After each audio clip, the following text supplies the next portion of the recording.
সাপড়ি মহিলাদের কাজ কি জানেন? যেদিন দেখবেন হাতের মধ্যে স্বর্ণের চুরি পরবো, এদিন করবো কি আটটারে যেমন কইরা ভিডিও বানাইবো মানুষের দেখানোর লিগা। জীবনে যা না দেখলে যাওয়া আর কি। এরপরে যেদিন প্রথমে হাতে মেহেন্দি লাগাইবো, সেদিন কি করব, ভিডিও বানাইতে গেলে আটটারে মনে করেন যে বারবার খালি এমন এমন করব ভিডিওর সামনে। আত উঁচা করার দরকার না পড়লেও কি করব, এমন এমন করব মানুষের মেহেদি দেখানোর লেগা। এরপরে যদি এই কোনো দিন হাত ভরা আংটি পরে, তাইলে কি করব, বারবার কি ক্যামেরার সামনে এই হাতটারে খালি এমন এমন করব।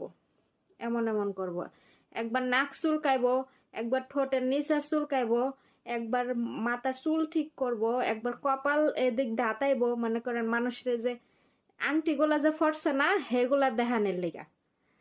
এরপরে যেদিন আবার কানের দুল পরবো, ঠিক আছে, কানের দুল পরবো, সেদিন কি করব, বারবার খালি এই যে কান্ডারে ক্যামেরার সামনে এরকম কইরা পারে না তো কান্ডারে ক্যামেরার ভিতরে ঢুকাইয়া লাইতে।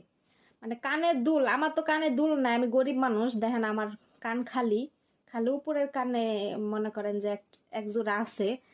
তো যেদিন কানে স্বর্ণের দুল পরবো, সেদিন কি করবো, কানডারে যে এরকম করে আরো ভিতরে ঢুকাইয়া, মনে করে যে পারে না তো কানডারে ক্যামেরার ভিতরে ঢুকাই দেয়।